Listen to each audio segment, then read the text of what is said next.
je suis maman de deux garçons, le plus grand a 14 ans et le moins grand a 10 ans.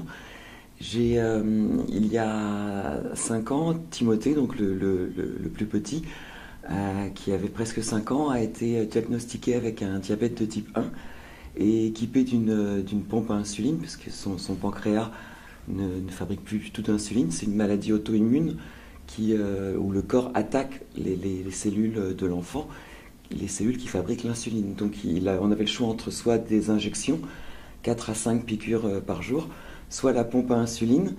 Et donc voilà, on a choisi la pompe à insuline parce que forcément faire des piqûres à son petit, c'est pas évident.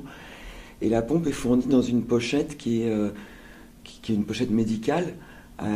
Il a une tubulure, un petit tube qui va de la pompe à son cathéter, et la tubulure était très visible, faisait des boucles. Et déjà j'avais peur que ça s'accroche.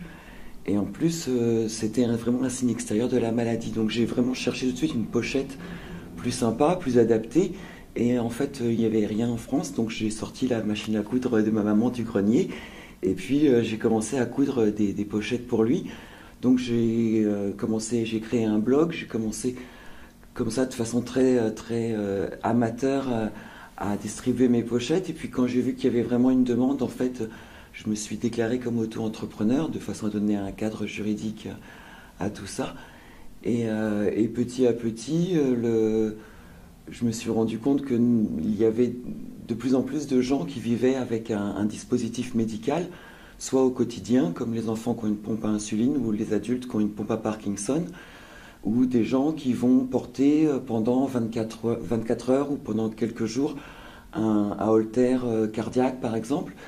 Et être malade, c'est quelque chose, ça relève de l'intime.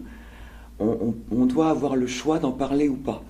Et actuellement, les pochettes qui sont donc fournies avec tous ces appareils laissent dépasser les câbles, vraiment l'aspect médical se voit. Et voilà, je pense que c'est vraiment important pour l'image de soi d'avoir le choix. Soit j'en parle, soit j'en parle pas. Peut-être que sur les enfants porteurs de pompes à insuline, voire les adultes, ça reste une niche qui ne permet pas de créer une entreprise pérenne. Donc le fait d'élargir la gamme et d'aller vraiment vers de multiples pathologies, ça permet d'envisager, d'avoir l'audace d'envisager de créer une entreprise. Donc a priori en 2016, je vais passer d'auto-entrepreneur à entreprise.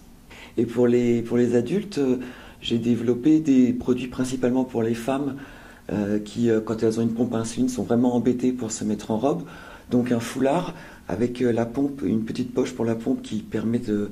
On ne la sent plus du tout, on ne sent même pas le poids de la pompe, c'est vraiment étonnant.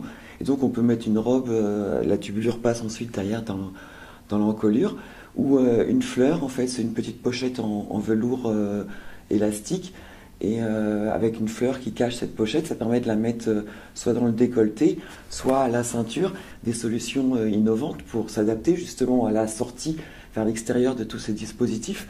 Et donc par exemple, j'ai fait un nounours d'éducation qui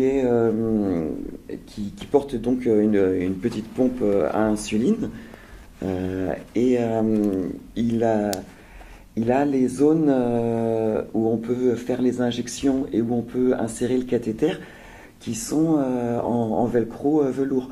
Donc ça permet, en ce moment il est offert par un prestataire de santé au service de pédiatrie, et c'est vraiment, comme ce sont des enfants de plus en plus jeunes qui sont concernés par la maladie, ça leur permet de l'appréhender d'une façon plus douce, tout simplement en leur montrant, voilà, sur le nounours où on peut poser le cathé. Et si c'était à refaire, je pense que de toute façon, je ne me suis pas posé de questions.